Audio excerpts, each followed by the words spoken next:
Excellencies, colleagues, good morning, good afternoon, and welcome. Thank you so much for joining us. I'm Tori Holt. I'm the director of the Dickey Center for International Understanding at Dartmouth College and a distinguished fellow at the Stimson Center in Washington. I'm honored to be your moderator today for this discussion on renewable energy for the UN peacekeeping mission in Mali, best known by its acronym MINUSMA. Today's event takes place as part of the annual Berlin Climate and Security Conference and builds on a work stream that has rapidly gained momentum at the UN headquarters in New York, peacekeeping missions in the field, and across a community of scholars, practitioners, and governments.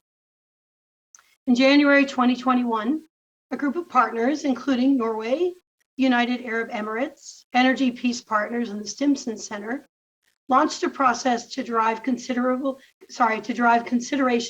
of renewable energy in peacekeeping missions. The focus was inspired by a vision to support conflict and climate-affected countries with low access to energy, where UN missions operate, to better benefit the greater use of renewable energy for those UN missions.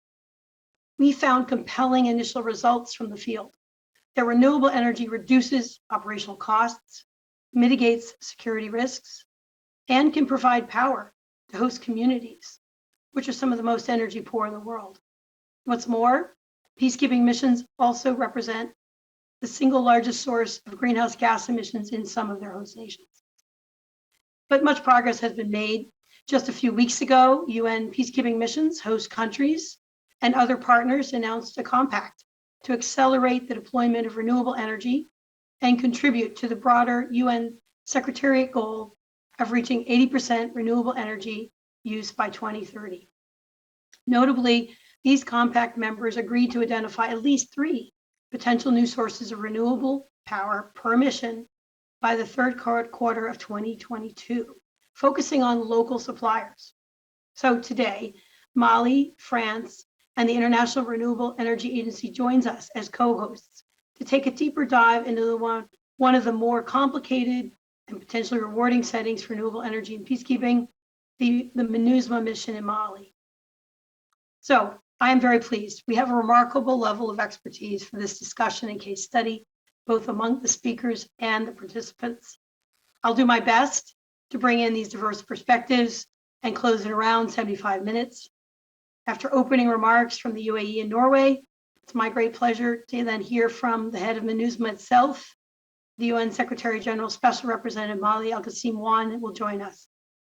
We will also hear from our Powering Peace colleagues and the authors of the first report on MINUSMA's energy profile and options, as well as from colleagues from France and IRENA.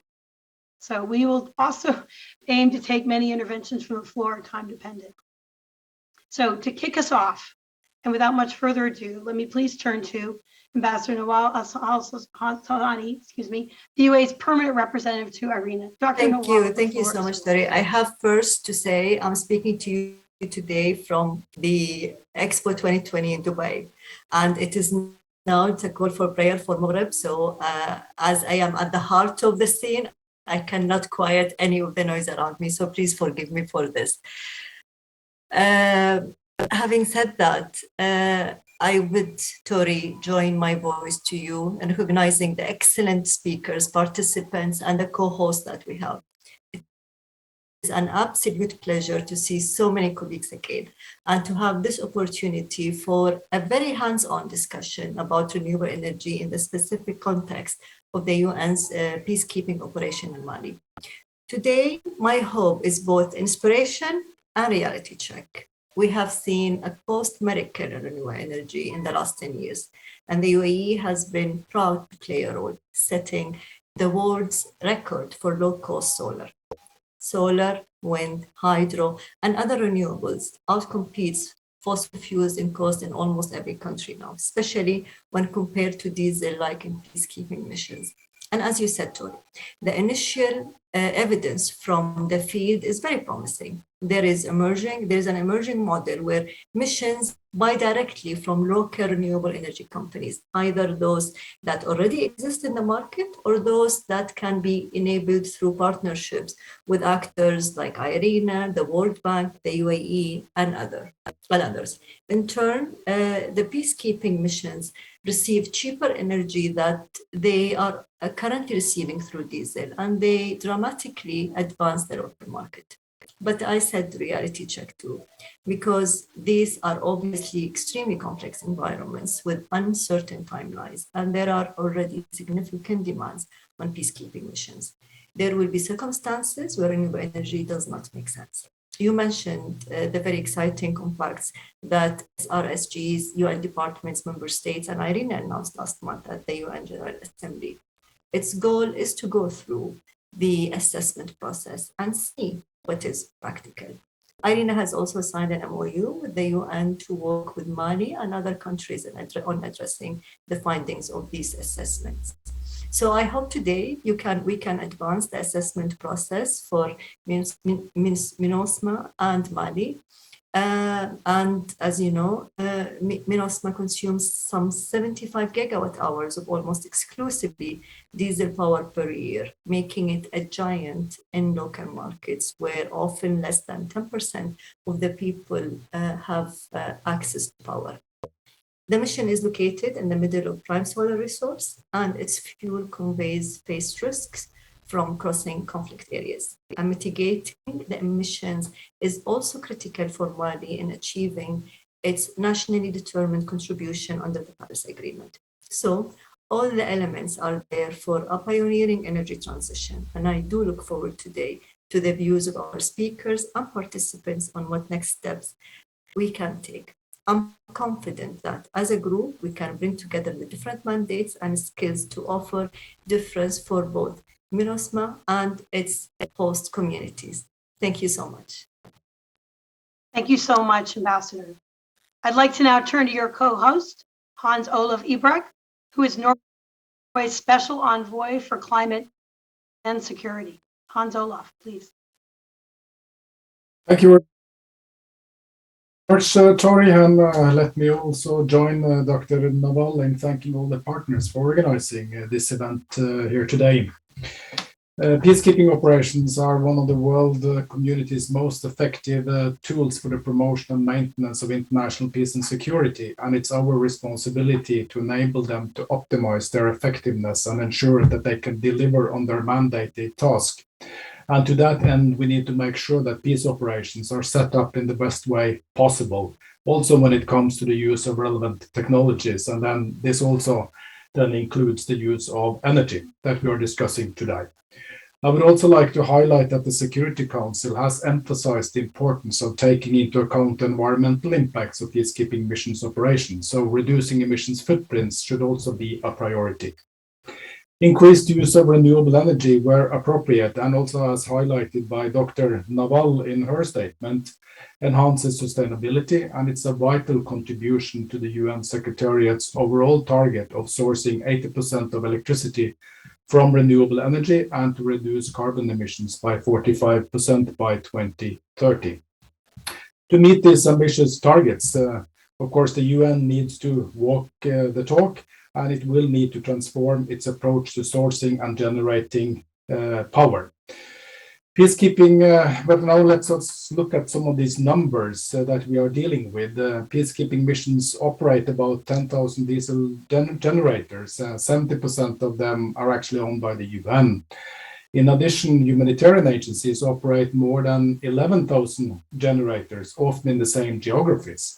So combined, this should actually be a really attractive market for private actors, and we already see positive examples of partnerships emerging. Today, we will be focusing on MINUSMA, which is one of the largest UN peacekeeping operations. And energy plays an important and under-recognized role in the dynamics of climate security, peace, and conflict in many countries, including in Mali, one of the least electrified countries in the world. And Mali and MINUSMA face some of the world's highest energy costs, as well as supply line vulnerabilities from transport of diesel across hundreds of miles. And renewable energy the cheapest power source in Mali and most countries, presents significant opportunity to address some of these challenges. There are many compelling arguments in favor of a mission-wide shift towards renewable energy projects that will benefit both the mission itself and could also support local energy access. And in this event today, I'm quite sure that we will learn more about these benefits and also hear many of these compelling arguments. Sustainable and clean energy may help missions to deliver benefits inside and outside defense. It can improve efficiency, save money, reduce emission footprints, enhance security. It helps to maintain operational freedom, and it can kickstart local access to energy. And it can also then serve as a vehicle to reduce corruption, all while meeting their mandates. Let me also highlight the compact to help UN peacekeeping missions transition to renewable energy, which was launched at the high-level dialogue on energy just 2 weeks ago by the UN and a group of international organizations and governments, among them UAE, Mali, and Norway, and other countries. So we encourage others to join this compact, and I'm looking forward to our discussion today. Thank you. Thank you very much, Hans Olav. I think you both have set the scene for both ambition and a reality check, and very specific ideas about the way forward. I'd like to zoom now into the subject matter and go right to MINUSMA directly, and have the honor of turning to SRSG Wane. Sir, you took up the leadership of the mission in March, just weeks before a particularly tumultuous time in the political landscape. And last month, you signed the new compact to accelerate peacekeeping missions' contribution to the UN's 80% renewable energy use target. Could you tell us a bit about your rationale and what you think might be possible for MINUSMA in the coming years? Over to you, Mr. SRSG.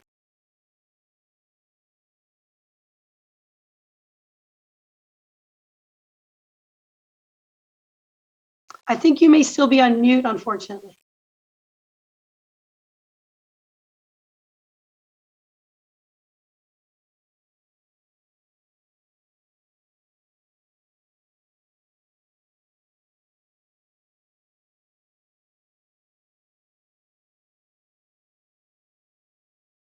Is there someone on our side who might help him? I can see that he's on the camera, but the volume is the sound is off.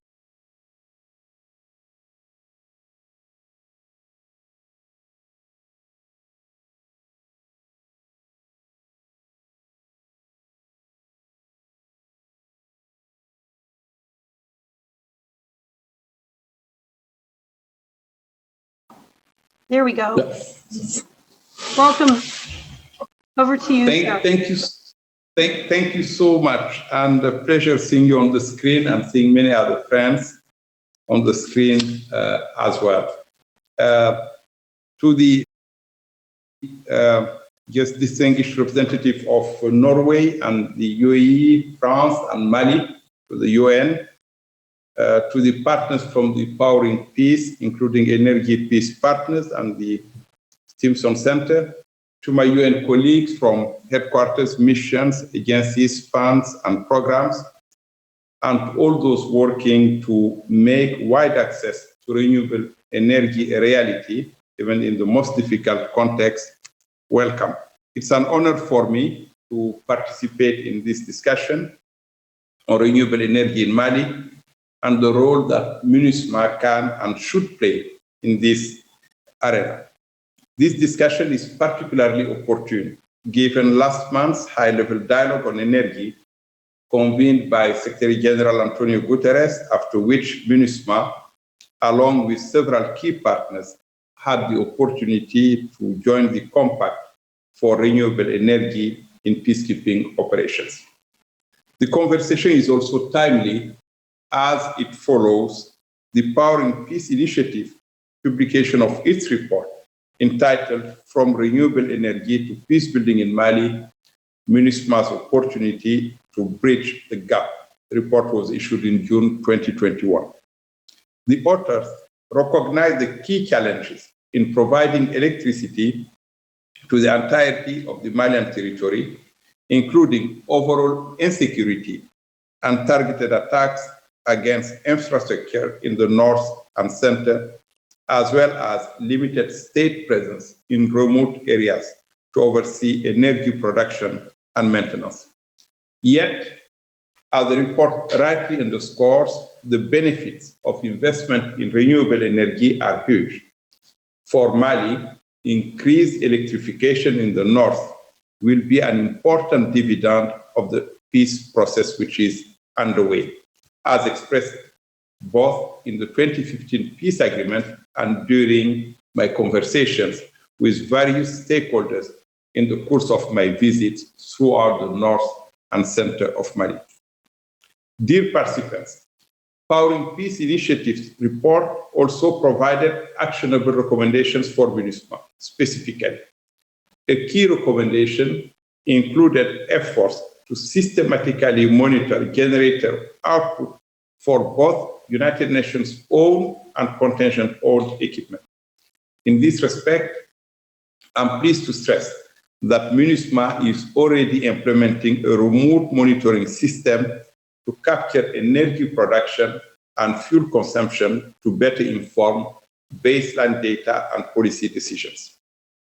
Another key recommendation includes the creation of a mission-wide renewable energy plan for its projects. As part of the existing plan, and since 2019, MINUSMA, the UN country team, and Mali's bilateral partners have supported 7 projects in northern and central Mali, bringing solar-powered streetlights, flashlights, and radios, as well as the electrification of local radio stations for over 100,000 beneficiaries. As part of its quick impact projects, MINUSMA has also worked with national NGOs and local associations to complete dozens of such projects using solar panels to provide energy for rural clinics, public space, boreholes, and water towers, and an orphanage benefiting almost 30,000 Malians. While each project will continue to improve the daily lives of the populations in question, it is not enough. The mission will work with the country team and the Malian authorities to develop and implement a coordinated strategy to guide our efforts in providing renewable energy in a way that makes a much greater impact on local populations. In addition, MINUSMA is looking inwardly to identify areas in which we can reduce consumption with a long-term goal of transitioning from diesel-run generators to a much greater reliance on renewable energy. In pursuit of this goal, and as I indicated earlier, MINUSMA has joined the Compact for Renewable Energy in Peacekeeping, along with several other peacekeeping missions and the leadership of the UN Secretariat in New York. Signing up to this initiative commits MINUSMA to accurate, transparent reporting on energy consumption, while simultaneously working across the mission to identify initiatives to increase renewable energy production and storage. During this budget year, MINUSMA plans to launch a large-scale solar farm pilot project in Bamako. This project will use cutting-edge technology to store solar energy, allowing the mission to eventually meet at least 80% of the energy needs for its headquarters. And if successful, this project will be replicated in the mission's other camps. I would like to highlight here that the concept of solar farm has the added benefit of durability and transportability, as it can be transferred by container between camps or peace operations following missions drawdown. It will also reduce the security risk to MINUSMA peacekeepers and personnel responsible for transporting fuel along dangerous routes. This solar farm will build on MINUSMA's existing initiatives to reduce its energy consumption, including the installation of a 900 solar street light and a shift to LED lighting for over 90% of its lighting. Since 2019, MINUSMA and the country team have also collaborated to create a program in which staff are reimbursed for installing solar systems at their residence, if purchased on the local market. The COVID-19 crisis actually showcased some additional benefits for the staff who had solar systems at their homes in terms of business continuity when working remotely, and also for their own well-being due to the avoidance of noise pollution. And we will continue to do more towards reducing our energy consumption and dependence on fossil fuel by studying the many challenges we confront in the volatile security context in which we are operating, including securing the infrastructure from vandalism and destruction. Dear partners, as a member of the Compact for Renewable Energy in Peacekeeping Operations, MINUSMA and its leadership are committed to continue finding ways to increase our use of renewable energy. In this regard, the mission will strengthen its collaboration with the UN country team to provide the Malian population, and particularly those living in the north, with new sources of clean, renewable energy. Let us not forget that the right of access to affordable and sustainable energy is not only a sustainable development goal, but also a key commitment of the Malian government and the signatory movements of the 2015 Peace and Reconciliation Agreement. The agreement specifically makes reference to solar energy and the building of solar farms. MINUSMA will continue to advocate with the authorities and movements to uphold their commitment to advance in this area, including by encouraging the government to develop a renewable energy deployment strategy in the north and center. I would like to conclude by calling on all partners to step up their efforts for Mali's renewable energy infrastructure and for an improved overall environmental management strategy as the country continues to be adversely affected by climate change. This support should include technical expertise, donations, and investments. It is critical to recall that though access to energy and a clean environment are important goals in themselves, they are also key factors in reducing insecurity, facilitating income-generating activities, and improving health and overall quality of life. I thank you for your attention. Thank you very much, Mr. SRSG, and for your thoughtful and graceful knitting together of both the security challenges for the mission as a driver for looking at supply chains and your ambition to meet the compact goals, but also you're linking it to the peace agreement, to energy access, and to a more sustainable way forward. I'm also always happy when you hear the words mission-wide and your ambition to work with a country team. I think you have many willing partners and advocates here. But that may very well include our next speaker. So let me turn to a host country perspective. I'm very pleased that we have Ambassador Issa Kanforu with us, who is the permanent representative of Mali to the United Nations. Ambassador, over to you. Merci beaucoup, Madame la modératrice. Mes premiers mots seront pour remercier les missions permanentes des Émirats arabes unis, de la France, de la Norvège, pour s'être associés au Mali, pour examiner, pour tenir cette réunion importante consacrée aux énergies renouvelables et la MINUSMA, en marge, bien entendu, de la conférence de Berlin sur la sécurité climatique. Je suis d'autant plus heureux que, dans les contextes actuels, le Mali fait face à plusieurs défis. Et nous sommes heureux de compter à nos côtés des partenaires fiables comme la MINUSMA et l'ensemble des participants à cette réunion. Je voudrais remercier particulièrement le représentant spécial du secrétaire général à Bamako, et dire que j'ai pris bonne note des commentaires et des recommandations qu'il vient de formuler, mais surtout très heureux de l'engagement renouvelé de la MINUSMA aux côtés du Mali aux côtés de son peuple. Je remercie également la qualité du rapport de Powering Peace.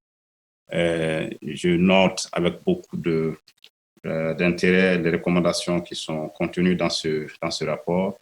Je voudrais tout simplement dire que, en termes d'observation sur le contenu du rapport, que la catégorisation du sous-développement chronique qui semblerait être à l'origine des doléances nord-sud doit être un tout petit peu modérée.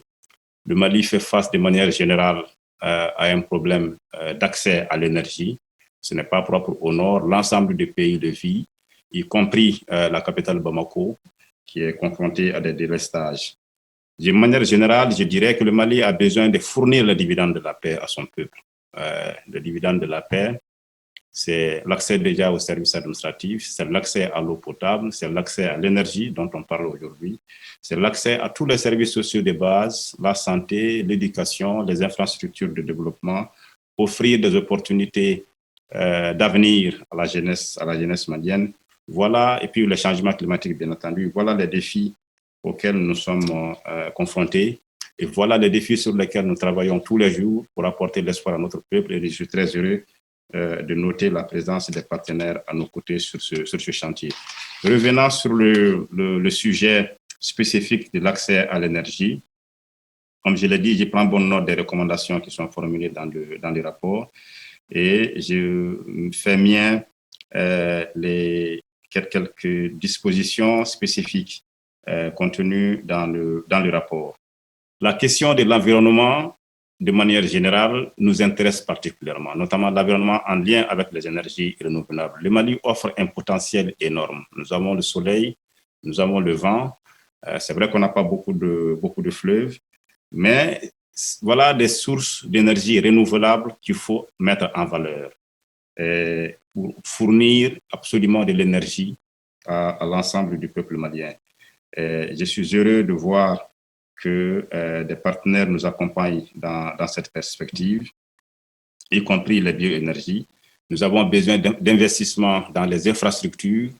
Je suis heureux que des partenaires sont à nos côtés sur ce plan, des partenaires comme Cube Énergie, qui sont en partenariat en discussion avec le ministère de l'Énergie et de l'Eau pour mettre en valeur justement ces potentialités énormes dont nous disposons.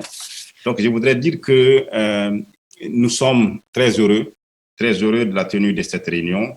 Nous allons continuer nos échanges avec nos partenaires ici. Les rapports, nous allons les transmettre à Bamako pour être examinés, mais tous les partenariats, tous ceux qui sont intéressés par nous accompagner pour relever ces défis de l'accès à l'énergie sont les bienvenus. Je voudrais tout simplement saisir cette occasion avant de conclure pour dire que dans le contexte actuel, je voudrais rassurer la MINUSMA qu'il n'y a pas de sentiment anti-MINUSMA au Mali, il n'y a pas de sentiment anti-français au Mali. Nous sommes confrontés à des problèmes réels, nous cherchons à trouver des solutions à ces problèmes et tous les appuis dont nous avons besoin, tous les appuis volontaires pour nous accompagner à relever ces défis sécuritaires, pour donner l'espoir à notre peuple sont les bienvenus. Donc ici à New York comme à Bamako, le gouvernement travaille à renforcer justement la compréhension, à renforcer le partenariat pour aider à relever l'ensemble des défis. Mais nous sommes très reconnaissants à la MINUSMA, très reconnaissants des sacrifices qu'ils font au quotidien pour aider le peuple malien à se sortir des multiples défis auxquels nous sommes confrontés. J'aimerais bien, peut-être vers la fin de la réunion, si le temps le permet, revenir pour éventuellement faire des commentaires spécifiques. Mais je suis très heureux de me joindre à cette initiative. Merci à l'ensemble des organisateurs, merci à l'ensemble des panélistes et merci surtout à l'ensemble des partenaires pour le soutien constant qu'il apporte au peuple malien. Je vous remercie. Thank you very much, Ambassador, and thank you for rooting your points in the people of Mali, which is what this enterprise is greatly about, as well as your own support for partnerships and leadership across many sectors. With that, I would like now to turn to my colleagues in the Powering Peace Project, which is a joint initiative of the Stimson Center and Energy Peace Partners. As noted, we published a first ever study on the topic mentioned today on renewable energy and peace building in Mali, MINUSMA's opportunity to bridge the gap. So the report really went in depth to look at the past, present, future of renewable energy for MINUSMA and tied it to the broader climate and development agenda in Mali. But rather than me, let me turn now to my colleagues. I'll hand off first to Dave Mazurski, who is one of the founders and the president of Energy Peace Partners and a huge contributor to the vision of this project. And then our colleagues, Rita Liamore, who is the Sahel researcher and senior fellow at the Policy Center for the New South and one of the co-authors, as well as Dirk Druitt, an affiliate member of McGill University's Center for International Peace and Security Studies, and himself a former UN peacekeeper. So Dave, let me turn the floor to you. Thank you, Tori.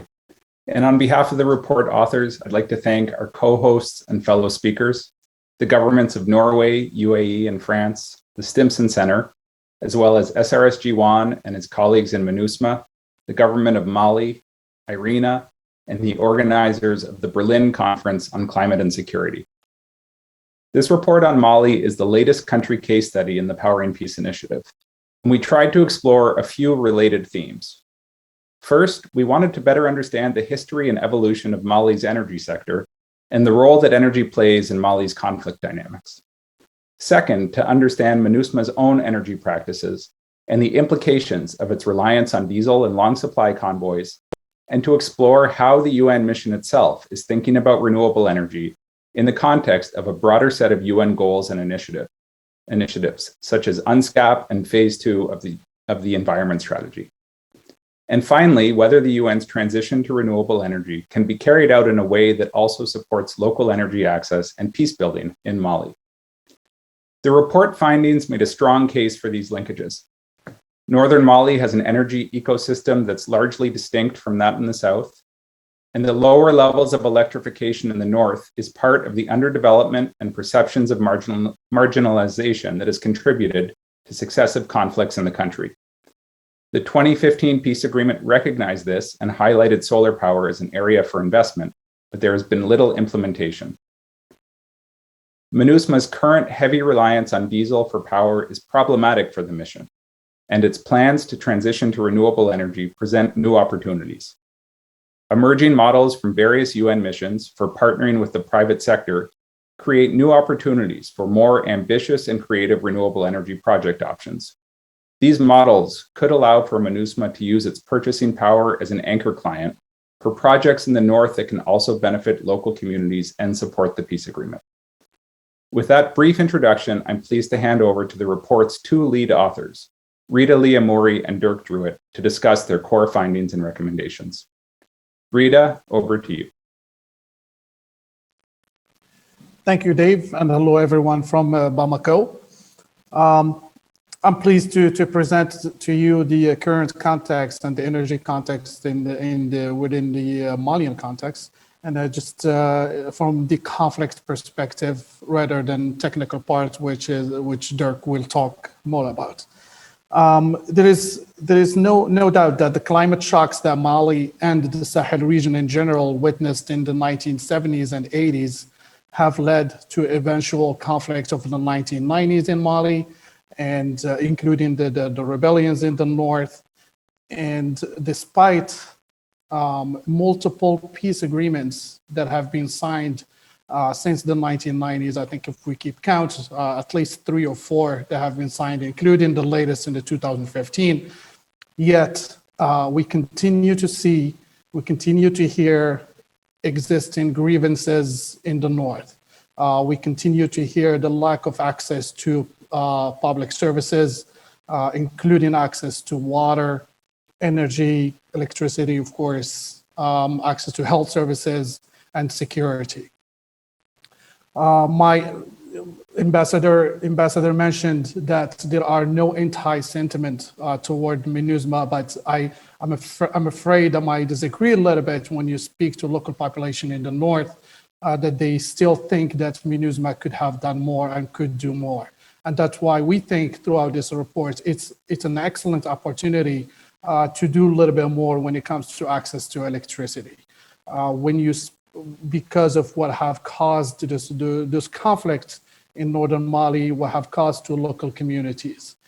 Unfortunately, in the recent decades, we saw the emergence of new actors that have made the situation even worse.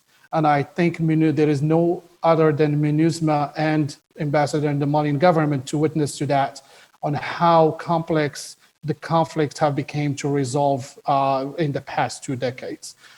As we saw the emergence of violent extremist organizations, in addition to criminal networks who are benefiting not only from illicit drugs trafficking or illicit or arms, but also from the informal economy and illicit smuggling of fuel, especially from Algeria and sometimes from Niger as well, and Mauritania. Now, to go back to the more positive note, as I mentioned, there are opportunities, and I think the local population waiting and local communities are waiting to see some tangible results. They want to see more than just quick impact projects, as Mr. Secretary talked about the street lights. They want to see infrastructure that is going to last, that is going to create an infrastructure that local population will benefit from, so they can have access to electricity, access to the internet, and so they can power their schools and try to move away from that sense of the North versus South. And that's another point as well. It's unfortunately, we continue that narrative still persists to this day.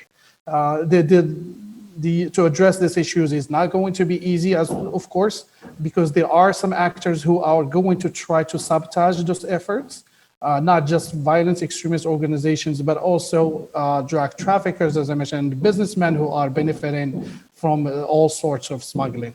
However, if local communities are going to see some changes, some tangible development in their communities, including in electricity, that perception might change, and support for those, if you want to say, illegitimate actors might change, and might support the MINUSMA, might support the Malian government, and might support other state presence in the area.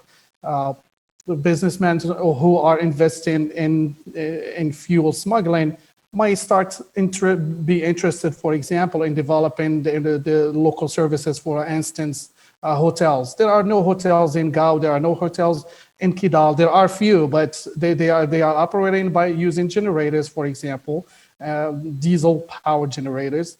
When you try to find some public services, it's very difficult. And when you talk to businessmen why they are not investing in some efforts to attract tourism, for example, that's their main point, is we don't have power and we don't have the resources to have hotels or just sort of services, because we don't have electricity, because it's really expensive to do that. And while we're trying to work and bring in security to these areas, I think also simultaneously trying to work on developing this services. One more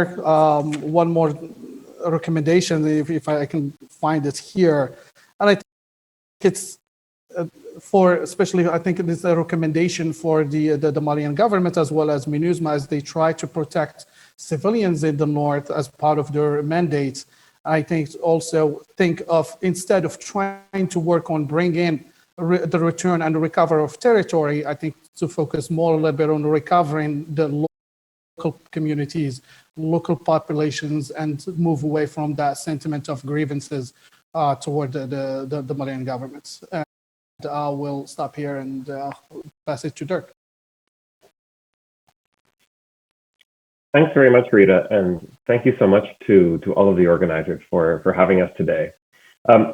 Against this backdrop of the political economy of diesel in Mali and the state of electrification in the north and the center, we looked in this study at the mission's current energy portfolio and its progress to date in trying to reduce its reliance on diesel and to lower its carbon footprint. And in doing so, we identified some important considerations and recommendations that we think will be very important if the mission is to scale up and accelerate its renewable energy capacity, as it has committed to do, while also engaging more constructively with the goals of electrification and the national capacity building objectives that are so fundamental to building and sustaining peace in Mali. So in just a few minutes, I'd like to take you through some of the findings and recommendations in the second element of our report, which was focused more internally on MINUSMA and the UN's efforts to deploy renewable energy capacities in Mali and what that looks like in practice. So first, very briefly, as other speakers have touched on, what the mission's current energy portfolio looks like. As many of us know, the overwhelming majority of MINUSMA's energy requirements are met through diesel generators.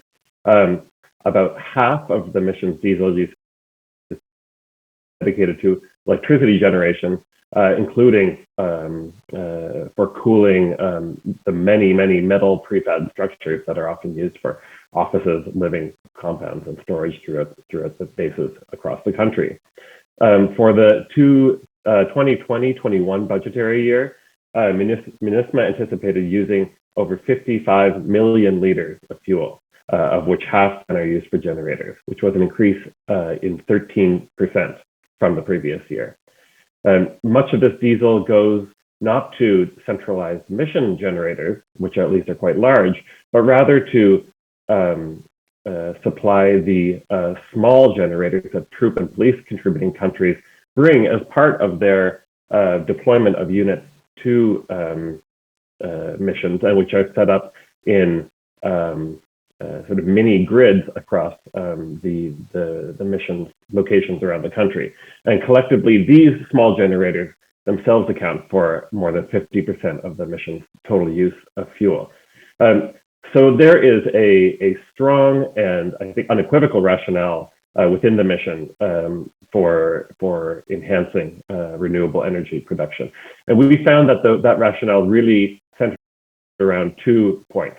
The security argument to reduce the burden of transporting fuel across dangerous places, and also in meeting the climate commitments that have been made by the Secretary General and the mission itself.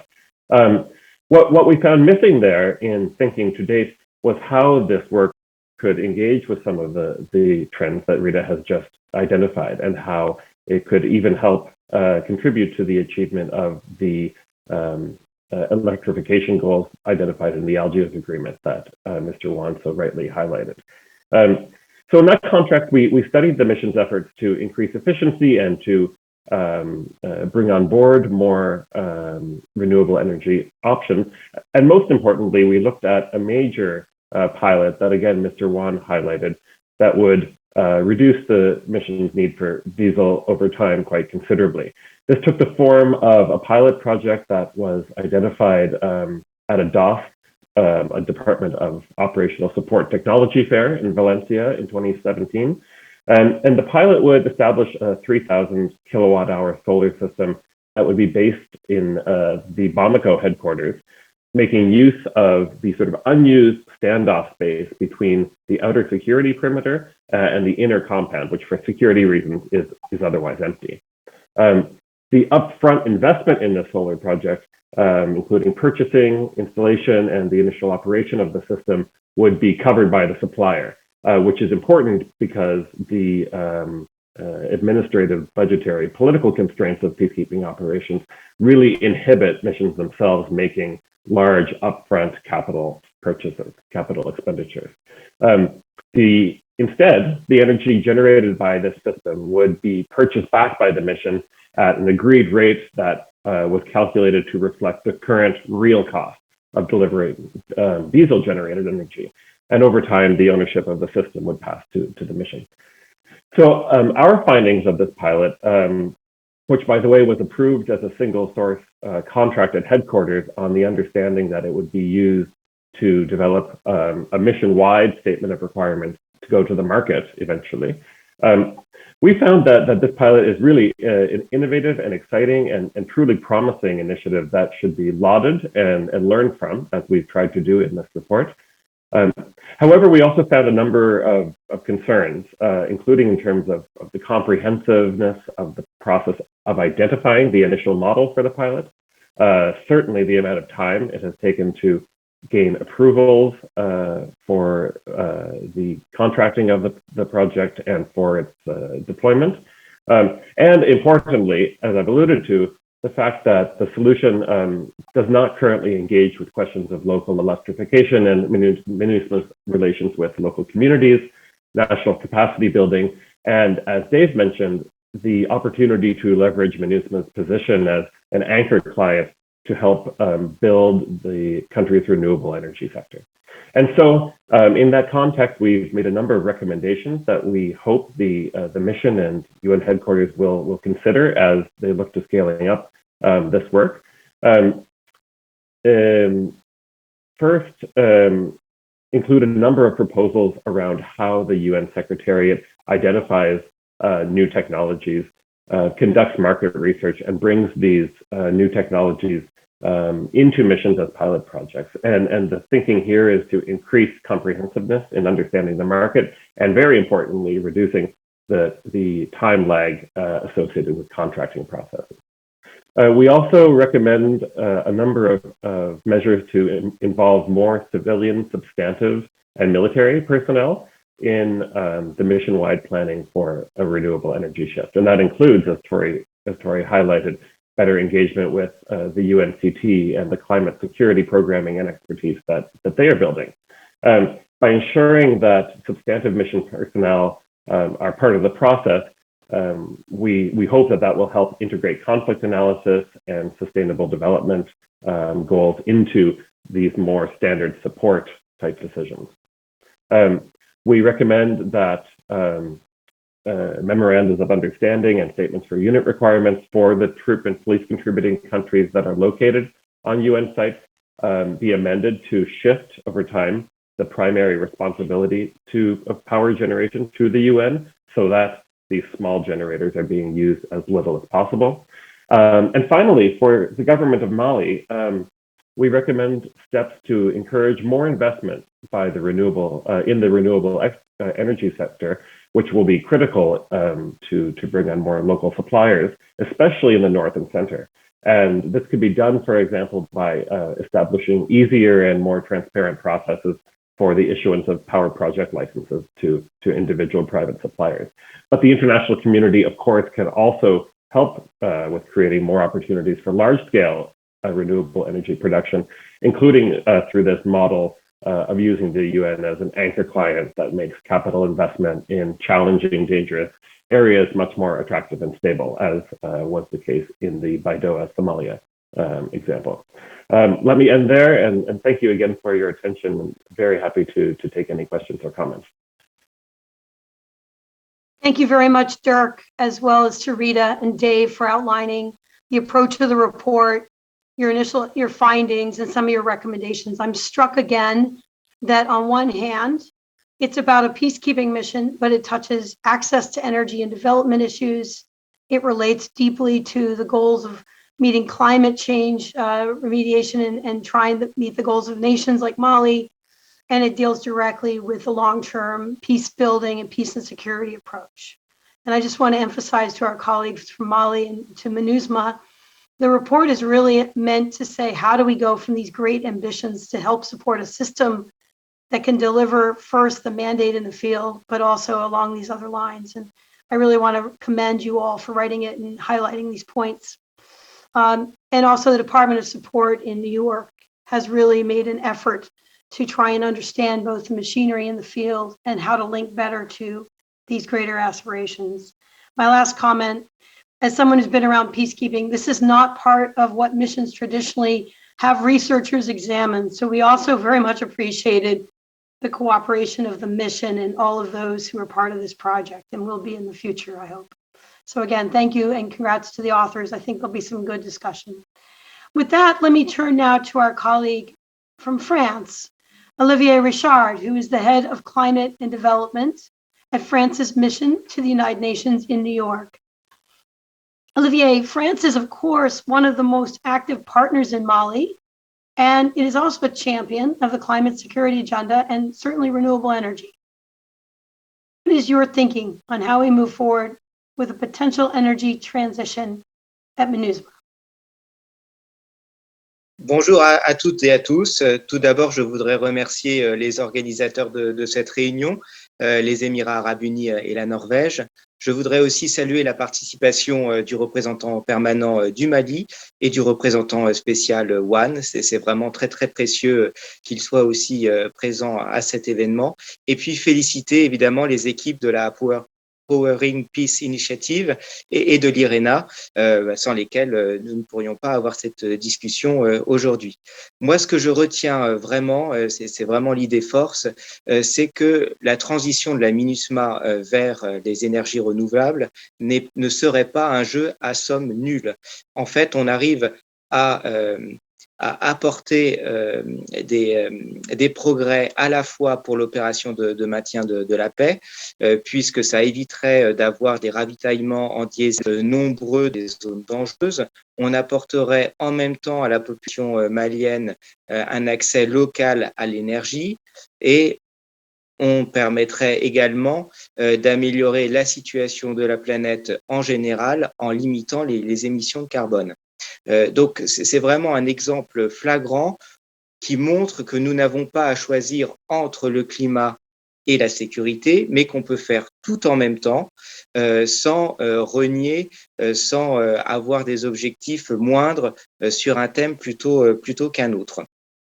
Donc, on aurait vraiment tort de s'en priver. J'irais même plus loin en apportant de nouvelles sources d'énergie à la population malienne. C'est sûrement aussi un moyen d'instaurer le dialogue, puisque ça suppose d'avoir des échanges sur la façon de gérer ces nouvelles ressources. Ça peut permettre de créer de la confiance et de lancer un certain nombre d'échanges et de démocratie locale.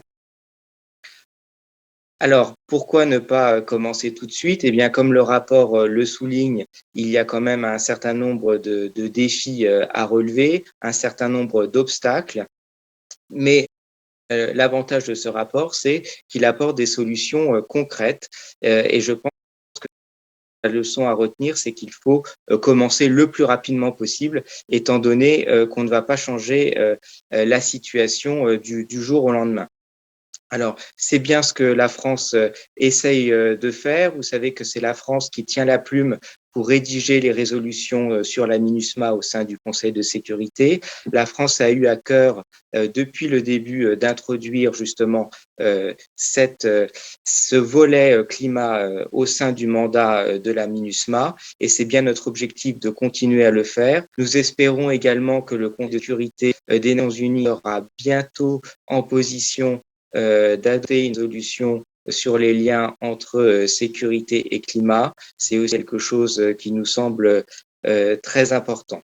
Voilà ce que je retiendrai de cet échange et je remercie encore une fois tous les participants.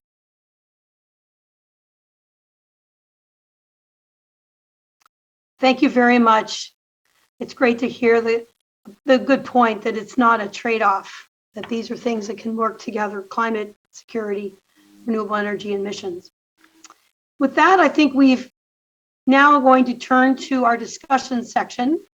I also know that our colleague, the ambassador from Mali, might want to make some additional points. So I can turn to him in a moment, but please either put a note in the comment box, raise your hand, or let us know about your questions. So, Ambassador, I may turn to you next, and then I may throw a few questions, including to the SRSG, if he's able to stay with us, and to our colleagues who wrote the report.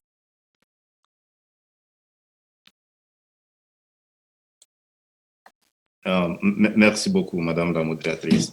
Non, je voudrais tout simplement, encore une fois, remercier tous les participants, tous ceux qui ont pris la parole pour partager leurs expériences, leurs appréciations des défis sécuritaires, mais surtout des défis liés à l'accès à l'énergie au Mali de manière générale. Je partage le défi et que, effectivement, nous sommes confrontés à un problème de déficit, un problème d'accès à l'énergie. Je réaffirme que ce n'est pas propre au nord du Mali, c'est l'ensemble des pays qui est confronté. Et je voudrais d'ailleurs savoir si les auteurs du rapport avaient pensé également aux autres régions pour savoir que le déficit dont tu parles spécifiquement au nord, je sais que le nord est notre centre d'intérêt, je ne suis pas en train du tout de minimiser, mais je voudrais tout simplement expliquer que c'est un défi qui est général. Est-ce que, en rédigeant des rapports, ils avaient eu également une évaluation, y compris à Bamako, des défis auxquels ils sont confrontés, enfin, que les Maliens sont confrontés pour accéder aux services sociaux de base de manière générale, particulièrement l'énergie. Alors, quand j'ai dit qu'il n'y a pas de sentiment anti-MINUSMA au Mali, c'est la vérité. En fait, ce qui s'exprime, c'est qu'on veut que la mission accompagne davantage les autorités, accompagne davantage les Maliens à avoir la paix. Ce n'est pas un sentiment du genre à dire « partez ». Ce n'est pas un sentiment qui s'exprime en termes de « nous ne voulons pas des Nations Unies ou nous ne voulons pas des forces étrangères ». Nos populations sont sous pression des groupes terroristes, des groupes criminels de tous ordres tous les jours. Ils veulent la paix, ils veulent la sécurité. Et je crois que c'est un minimum qu'un peuple demande à son gouvernement. Le gouvernement donc est sous pression et la pression est souvent partagée avec la... C'est ce sentiment qui s'exprime. Ce n'est pas un sentiment du genre à dire « partez du Mali, nous ne voulons plus de vous ». Voilà. Donc je tiens à clarifier cela. Il n'y a pas de sentiment anti-MINUSMA, il n'y a pas de sentiment anti-forces étrangères. Les populations sont sous le feu roulant des groupes de tout genre dans le pays. Ils exigent de leur gouvernement la sécurité. Je pense que c'est un minimum. C'est ce sentiment qui s'exprime. Il est souvent interprété comme un sentiment anti, mais ce n'est vraiment pas au contraire, nous sommes très reconnaissants des sacrifices que les forces étrangères consentent au Mali, souvent y compris au prix de leur vie. Alors, j'ai entendu un certain nombre de recommandations. Je voudrais qu'ils soient approfondies, notamment les mesures que nous devons prendre au niveau gouvernemental pour encourager les investissements dans le secteur de l'énergie. Je sais qu'on a plusieurs compagnies sur le terrain. Moi, je veux qu'on développe davantage ces recommandations. Parce qu'en fait, le gouvernement est dans cette dynamique. La difficulté à mobiliser les investissements étrangers, c'est que vous voyez, les investisseurs, ils tiennent compte de la rentabilité de leur investissement. Et généralement, ils veulent prendre le moins de risques pour investir. Alors, puisque nous sommes dans un pays d'insécurité, comme je l'ai dit tout à l'heure, eh bien, les investisseurs, le plus souvent, exigent des garanties qu'un État en crise ne peut pas fournir tout de suite. Vous voyez, notamment quand ils installent leur entreprise, est-ce que nous avons des capacités pour les sécuriser? Est-ce que nous avons des garanties que ce sera rentable? Voyez-vous? Donc ça, c'est un certain nombre de choses qui se posent comme problème. J'aimerais bien que les auteurs du rapport nous développent davantage pour qu'au niveau gouvernemental, nous voyons ce qui peut être fait justement pour donner davantage de garanties. Donc, je m'arrête là pour le moment. Encore une fois, merci pour les commentaires que j'ai notés, qui sont fort utiles pour la suite des débats sur cette question importante pour le Mali. Thank you, Ambassador. I think that's a fantastic set of questions, and that there are those with the report, but also the partners here who may also be able to help support Mali's planning forward. Some of what you described touches on what I think next SRSG1 might be able to address. And I would encourage him to say what more your mission needs for these ambitions to be met, for mission-wide planning, for untangling budget rules, and trying to think about how a shift to renewable energy on a practical basis makes sense, but also how you have ambitions to work with the country team and the government and the people of Mali. So just a few simple questions I'm adding on to your hand raise. So over to you.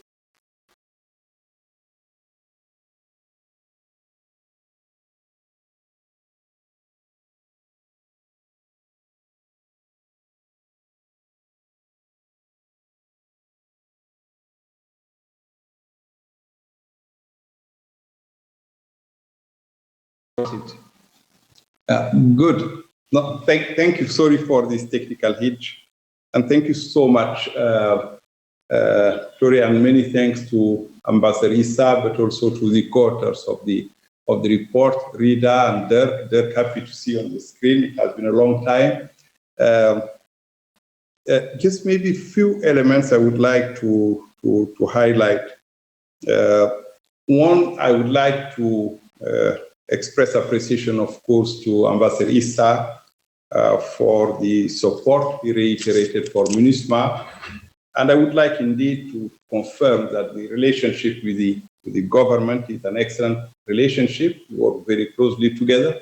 Of course, we have different roles, but we work very closely together and we enjoy a very good level of cooperation. I think it's an important element to be highlighted.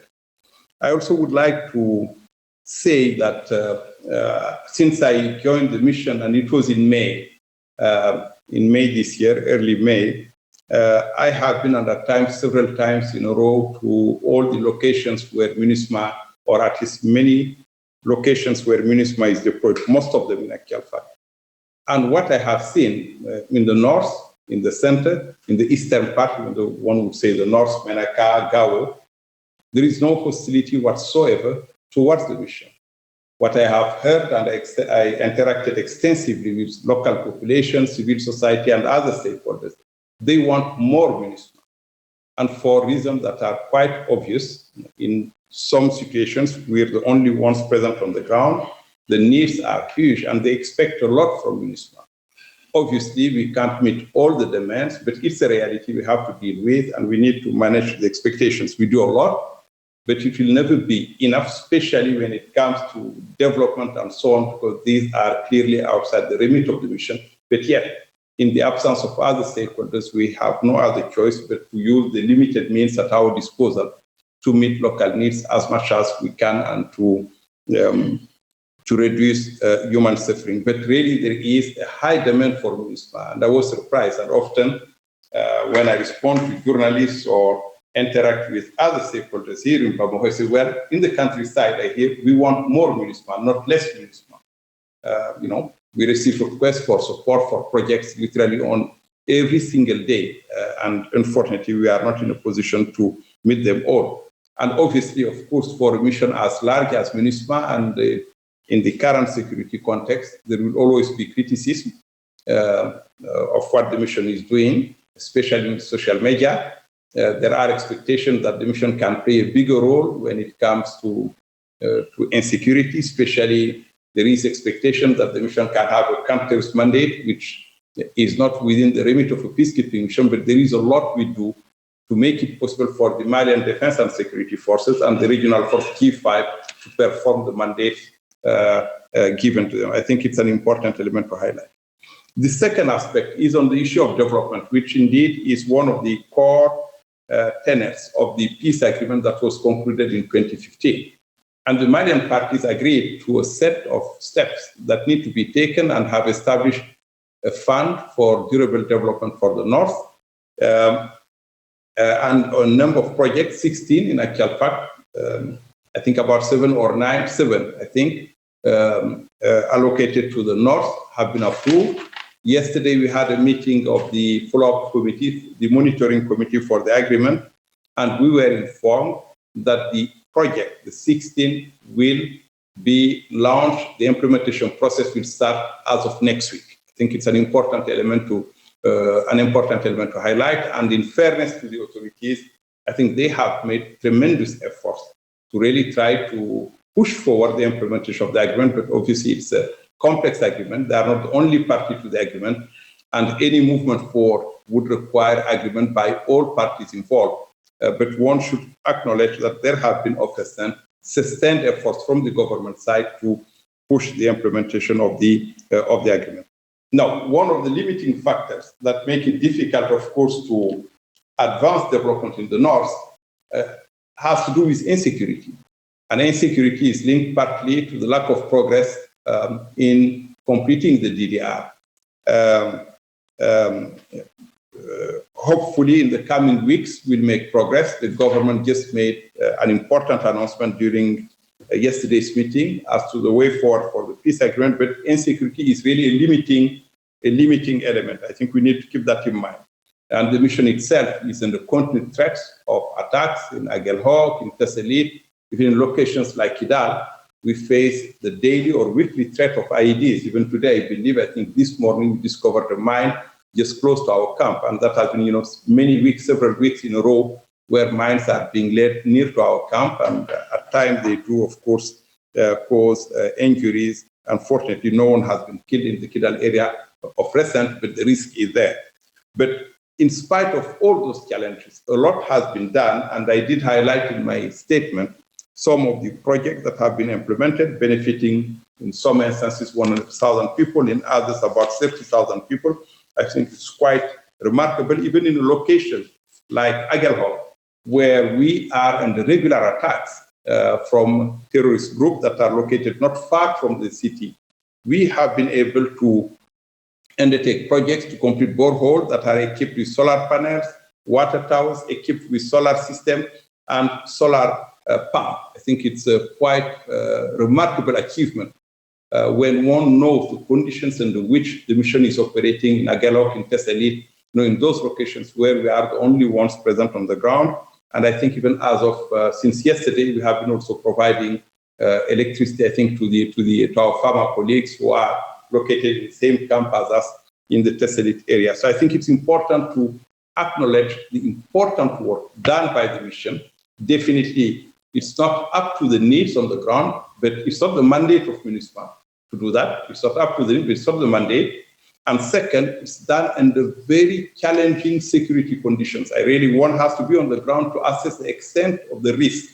We are running on a daily basis. Even yesterday, the day before, I think over the weekend, one of our Egyptian colleagues, unfortunately, was killed and 4 others wounded as they were escorting a convoy back from Tessalit. I think it's an important element to highlight. The last point I would like, or the last before the last, is that, of course, MINUSMA has a role to play, but MINUSMA is not the only actor. The country team has a role to play.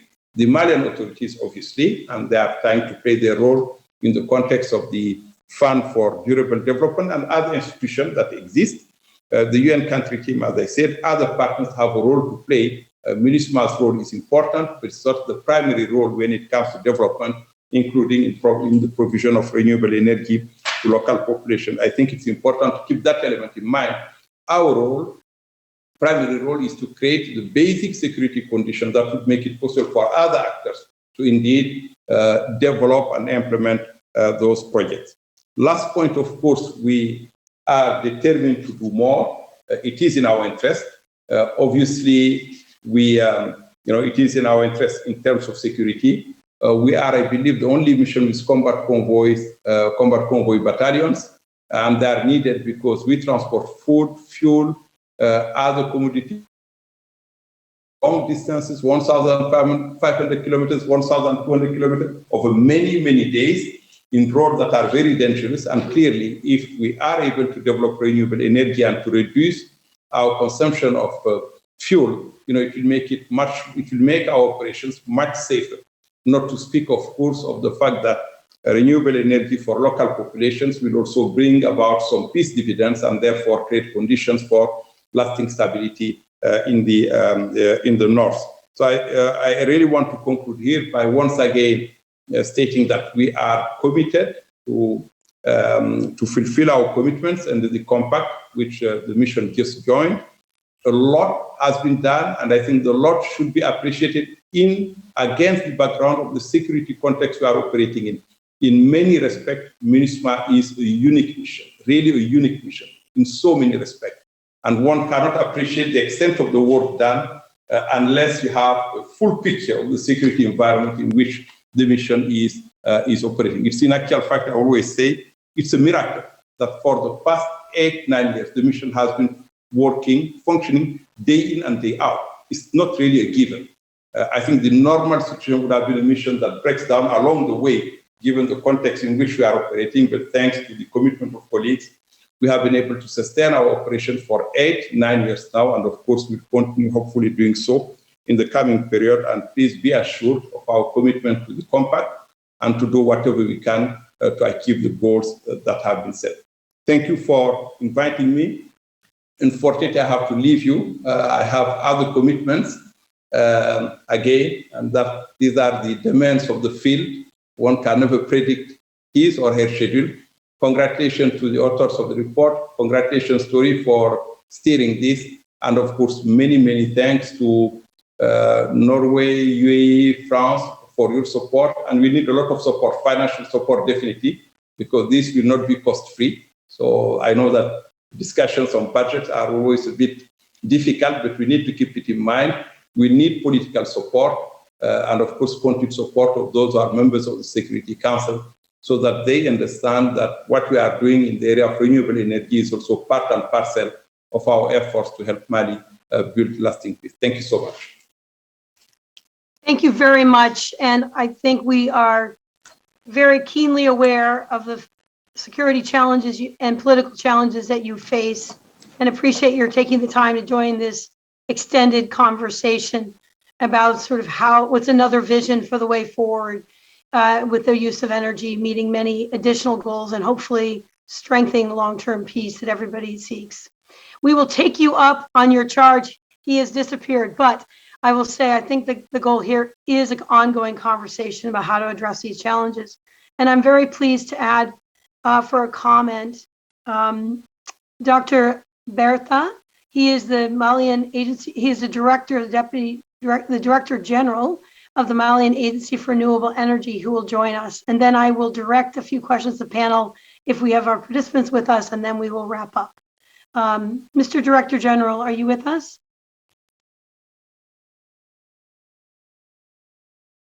Oui, je suis connecté. Merci. Vous m'entendez bien? We can. Please go ahead with your comment or question. OK. Je suis Dr Berthe, le directeur général de l'Agence des énergies du Mali et le point focal IRENA au Mali. Je remercie tous les initiateurs. Donc, nous avons contribué à l'élaboration du dossier et je pense que c'est une initiative qui va à la consolidation de la paix. C'est-à-dire si on arrive à intégrer les énergies renouvelables dans les activités de la MINUSMA, ça permettra non seulement à ces populations de trouver des activités génératrices de revenus, aussi, c'est-à-dire on mettra en valeur les lieux où seront basées les bases militaires et aussi avec l'énergie solaire, on pourra créer des activités génératrices de revenus, par exemple en développant des systèmes de pompage solaire et avec lesquels on pourra faire l'irrigation de proximité pour créer des activités génératrices de revenus pour la population. Et aussi, on doit faire de telle manière que quand on met une base militaire, que la base militaire réponde au caractère écologique, c'est-à-dire si des centrales hybrides ou bien purement solaire avec du stockage. Et aussi, on profite pour développer des mini-réseaux dans la localité où se trouve. Donc, même après le départ, le mini-réseau va rester et la population va profiter de cette mini-réseau pour se développer davantage. Donc, en quelque sorte, on va fixer la population et on va résoudre beaucoup de problèmes, à savoir le problème de développement, parce que tout tourne autour du développement. Et aussi, il y a un autre problème que la MINUSMA pouvait jouer. On pouvait jouer, si la MINUSMA est dans les projets, comme ils ont dit, ça peut attirer les investisseurs. Ça donne une garantie aux investisseurs d'investir dans cette zone. Parce qu'aujourd'hui, on a beaucoup de problèmes. Quand on veut investir dans les énergies renouvelables dans certaines zones, et les partenaires financiers, ils nous disent non, il n'y a pas de sécurité, il n'y a pas de trucs. Mais une fois que l'État se met avec la MINUSMA, ou bien les ONG avec la MINUSMA, ça peut marcher. Donc la MINUSMA peut jouer le rôle de catalyseur, de garantie pour qu'on puisse développer l'économie des régions concernées. Donc je pense que c'est une opportunité qu'il faut saisir et que la MINUSMA ne doit pas être une peur. La MINUSMA, on doit saisir la MINUSMA comme une opportunité pour développer ces localités et créer une bonne ambiance, une bonne entente entre la population que la MINUSMA vient sécuriser et pour que le développement puisse continuer dans ces milieux. Merci. Fantastic, and thank you for joining this and offering your views. I think the door is open for that conversation to continue. So I'd like to now read a question that I will direct. Probably I'll pick on Dirk from the report, but to any of the panel authors. We have the question to us, what are the main 3 priorities to make this a scale-up initiative and have all the UN missions, so it's more ambitious than Mali, you don't have to say, rely on renewable energy? What challenges do we need to work with concretely to make this a reality? And I will say, to the extent that you can address that would be fantastic. And I will also note that you pointed out a very practical approach about working with the troop and police contributing countries and their MOUs, sort of a structural question about how to shift who provides the energy as a service to the mission and what the options may be. I know, Dave, you may have some thoughts on this. It builds off Hans Olaf's early point about who owns the generators and whether or not that system could shift in the future. So if you could maybe address our panel, our question from the audience, and if you have thoughts on what I've added to that. Sure, thanks, Tori, and thanks very much for the question. Indeed, I think one first priority is working with the TCCs and PCCs to adapt the models by which they bring in generators and to adapt the incentives that prevent many troop contributors from either relying more on central energy or in bringing in renewable generators. In a place like the Democratic Republic of the Congo, where you have troops in far-flung places, small generators may be necessary. In Mali, where the vast majority of uniformed components in the field are in relatively static locations, it really makes no sense at all. And so MINUSMA's model, as we recommended, could really move towards incentivizing and, in fact, insisting that PCCs and PCCs inside bases rely on a single centrally generated power source, which then could be provided by solar capacity. Two other priorities. One is to clarify the rules and to simplify them for identifying new technologies and deploying them in missions as pilot projects. This requires a clarification of the roles, responsibilities around who and how we identify new technologies. We do market research and how we support missions in doing that, and then how we quickly approve smaller pilot projects so that we can learn from them and turn those into large-scale concepts that will go to the market. And then finally is for the UN and for international and private sector partners to learn more and to solidify a model for a hybrid energy production system that will be mission-based, that will rely on the mission as an anchor client while benefiting the local community, building capacity, local energy markets, and ultimately sort of delivering a peace dividend.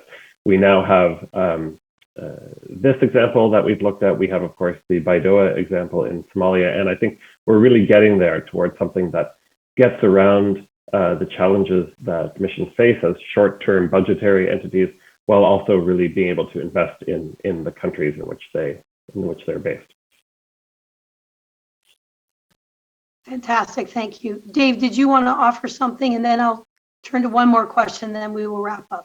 Sure. Thank you, Tori. And just to pick up on what Dirk said, I think when we look at the broader system of UN peacekeeping missions, we're at an early stage. Last year, the UN peacekeeping reported that 4% of its energy came from renewable sources. And there's a goal under the UN Secretariat Climate Action Plan to be 80% renewable by 2030. So there's an enormous system change that needs to happen. And the models that we're starting to see in the field include on-site procurement, self-procurement by UN missions, where possible connecting to renewable energy powered grids, such as in the DRC, where you have hydro-powered grids. But the most scalable and feasible option, we think, is through partnerships with the private sector. That the UN will not be able, and UN peacekeeping will not be able to meet this goal on its own, simply through in-house transition and in-house procurement. And that partnering with the private sector also then opens up opportunities for collaboration with local communities, local government, local energy sector, UN country team. And as we saw and heard from the case of Mali, as well as the other examples that Dirk cited that are emerging in Somalia and South Sudan, it's not a simple process at this point for a UN mission to partner with the private sector or a private sector company to partner with the UN mission. And so there's work to be done. I think there are some very promising examples and opportunities and models that are emerging, but it's still trying to navigate through a rather difficult system each and every time. So I think working on making that a cleaner and clearer and more transparent pathway will ultimately benefit this transition, both for these options we're talking about in northern and central Mali, as well as other missions elsewhere. Thank you. Thank you, Dave. I will note many have referenced the Secretary General's commitment to having the UN's own Secretariat activities be based 80% on renewable energy by 2030. And so what many of you have pointed to is to make that work as a climate goal to link to the operations of the Secretariat, there needs to be an organizational effort across the systems to align these things. So one earlier recommendation had been there be a focal point person or team that drives so the SG's commitment of 80% meeting renewable energy could be met, because our view is that only by addressing peacekeeping missions can that be achieved. But at least that's a finite, and we have so much progress already. So just one thought in response to yours. I saw one hand up from colleagues at CUBE. I don't know if they're still with us and had a question for the panel. Thanks, Terry. Hello, Thanks. Kristen, I'm so sorry, I didn't see you there. Please take the floor. No, thank you very much, and thanks to the organizers, and I think to Stimson and EPP especially for bringing this issue to this level of discussion. I think a few years ago we were not at this stage, and I think we're very happy to see that. And sad that the SRG left. I think there is a couple of old faces, in this conference. So happy to see all of you. I think the model that we have developed in Somalia as Cube Energy in partnership with the government and the UN has been largely presented, and I think I strongly believe that there is an opportunity to leverage the UN presence of to develop local energy infrastructure, and I think that can really benefit all at the local level. So I think the ambassador mentioned that we were in discussion with the Malian government, and I think there is a strong appetite. And maybe just to react on one question from the Malian ambassador regarding the investors, if they are willing to risk, to go in these locations to make some project. And I think, yes, I mean, there is an appetite. I think, of course, investors tend to shy away from these fragile locations because they want predictability. But I think predictability can be structure in a project in a way that if we have flexibility from the government, from the private sector, but also from the off-takers, this can be worked out. And I think it's important, and I think if it's more maybe if there is any new initiative also on the MINUSMA side, I think it's great that we can catalyze this to really support the peace efforts in Mali. And I think there is an appetite on every side, and I think I don't think money is an issue. So I think it's just like to find the right structure and the right project to really make it work, and that it can benefit everyone. I think the UN can be very a good off-taker and provide this predictability that on the private sector side we require. Thanks. Sorry, that was not necessarily a question, but more like. Well, no, Christian, thank you very much. I mean, it is a small private sector that is involved with this, and your company is one of them, and it's great to get your insights and be part of this conversation. So thank you for what you've done. I want to turn back to one of the report authors, Rita, and then I will be turning to Elizabeth Press from IRENA to help close us out before we have to finish this conversation. Rita, a minute for you. Thanks, Victoria. I just wanted to reiterate very quick and respond to Ambassador about the question about the decision why to look at the north and not other regions of Mali. I think because we looked at northern Mali because it's a special case, because MINUSMA has its significant presence in the north, and that's where the conflict started in Mali. That's where things started back, not in 2012, but back in the 90s and even in the 60s. So there is a history of conflicts that MINUSMA could do something great. And that's why we think this project is timely, because we're running out of like peace building efforts and to resolve and prevent going back into the same issues. There is no anti-sentiment to say leave, but we have seen repeated protests against MINUSMA, against the Malian government, etc., in the north especially. So I think that's why this project, this report is timely, not to criticize MINUSMA, not to criticize the Malian government, but to provide opportunities, as the report stated. This is an opportunity to do something that is set the stage for MINUSMA's legacy, as well as for the Malian government to move forward. Thank you. Thank you. Thank you very much. Appreciate that. I want to turn next to Elizabeth Press. She's the Director for Planning and Program Support at the International Renewable Energy Agency. She'll be our final formal voice today. But as we heard earlier, IRENA has both a partnership with Mali and the UN Department of Operational Support, and is a member of this new compact for renewables for peacekeeping. Elizabeth, can you give us some thoughts on the next steps, and specifically on Mali, from the discussion today? Yeah, thank you very much, Tori, and thank you everybody for a wonderful conversation. You know, on a personal level, Tori, you mentioned you've been around peace and security for a long time, and my good part of my career was in peace and security as well. So I find this conversation to link climate development and peace and security in one conversation, it really is like a step change in the international cooperation discussion. So I really want to recognize the efforts of Norway and the UAE and support of France in making this a prominent issue, and it's a little bit reflective of what really needs to happen with everything what we do in the coming decades. We can no longer speak about issues in silos. There has to be a more holistic approach to actions that we are taking. We need to understand better the codependencies and relationship between different sectors and different activities to make sure that these multiple objectives are actually reached. And as somebody who works in renewable energy, I find renewables to be this enabler of change that touches upon all different pockets, because energy is everybody's business.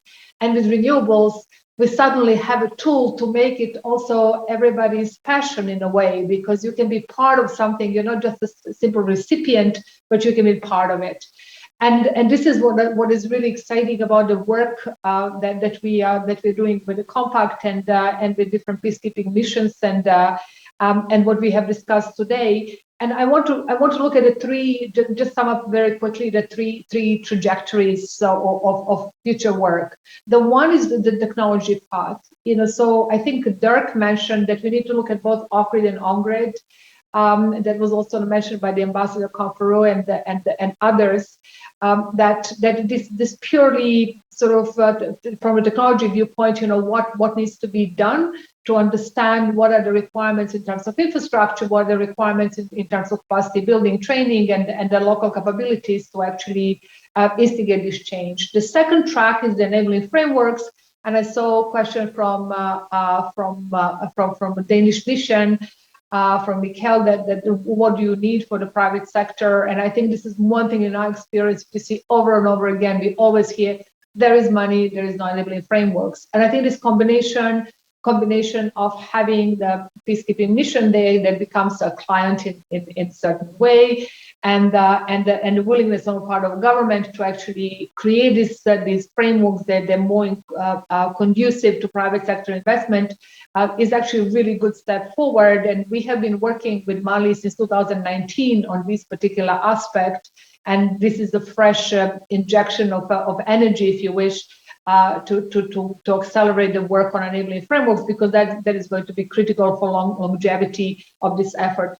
And then the third part is the finance part. And Kirsten from Cube Energy, he mentioned that there is money. Absolutely, there is money, but there's also very few companies that will go to developing countries in general, but specifically those that they have a fragile peace and security context. And you know, there are ways of doing things, and there needs to be a little bit of a baby step innovation. Like, for instance, we had with ADFD, the Abu Dhabi Fund for Development, and IRENA, one of the early projects we have with concessional financing of $9 million in 2013, I believe it was. And there was a rural electrification. It was concessional financing that did attract a private finance as well, because the model is such that there's a combining these two things. So I think we also need to be a little bit creative in the way that we approach these the investment opportunities and the financing to step out of a comfort zone on both sides. Because sometimes, you know, I feel we're in a ping pong match, you know, when the private sector said, oh, we need enabling frameworks, and countries said, you know, oh, you know, private sector is not coming. So finding this space. And I really believe that this compact and the arrangement with the peacekeeping missions will really be decisive in making that necessary shift and giving that space a little bit of a security, if you wish, in the longer term, longer term stability of creating a market. Because in the end, energy requires private sector. It just will not survive without the private sector investment. So on our part, we're very excited. First of all, we are grateful to the authors of the report, Dave and the team. We also work with the Energy Peace Partner very closely, and we are very, very grateful for the work that they have done on the peacekeeping missions, and all the findings that we have heard from Rita and Dirk are aligned with what we know. And so we look forward to taking this, translating this into very concrete action on the ground, and making a difference, because we have the political will, which is also a necessary element of the change. And we really hope that in a few months down the road, we're going to be able to come together again and have a different conversation around how we replicate a successful move in Mali in other places. Thank you, Tori. Well, thank you so much, Elizabeth, and we will take you up on the offer for a follow-on conversation. I think IRENA's engagement in this is fantastic and a huge asset to this whole conversation. Appreciate your comments. So maybe the theme today is partnerships, both ambition and reality check from our initial host. I've heard about not just working with the private sector on the Security Council, the Secretary General, the Secretariat, field operations, country teams, and also the research that's necessary to make the links between peace building and the role of missions, and why renewable energy can play a role there. So I really appreciate all the contributions. I will now be drawing our conversation to a close, at least on Zoom, but I hope we will continue it, because the momentum really is growing. The pathways along these areas and the links for the UN's own transition to cleaner energy options with both local energy sectors and its peacekeeping goals is deepening and strengthening. Perhaps today's conversation is a model for future conversations around missions. I want to recognize that the Powering Peace Project has already done a few case studies, and our next one is on Somalia. We also released a report trying to look at all the UN's ambitions in this area and looking at the systems that might need to be affected. We also see other work streams. The Compact partners will be organizing a formal launch later this year with check-in points at the December Peacekeeping Ministerial in South Korea, as well as the IRENA Assembly in January in Abu Dhabi. We know that renewable energy is a priority for the UN Department of Operational Support, and they have been shepherding and leading efforts to make renewable energy more accessible to missions, as well as other UN leaders. And I really want to thank our partners who have joined us today. Steadfast efforts by Norway and the UAE has made this all possible, and we're delighted that France, IRENA, and also the government of Mali were able to join the conversation along with MINUSMA itself. So not goodbye, but stay tuned. We look forward to following up from this conversation. Please get in touch with any of us for ways that we can broaden and deepen it. And once again, my great thanks for a terrific conversation. Enjoy the rest of the conference. Thank you. Thank you. Thank you.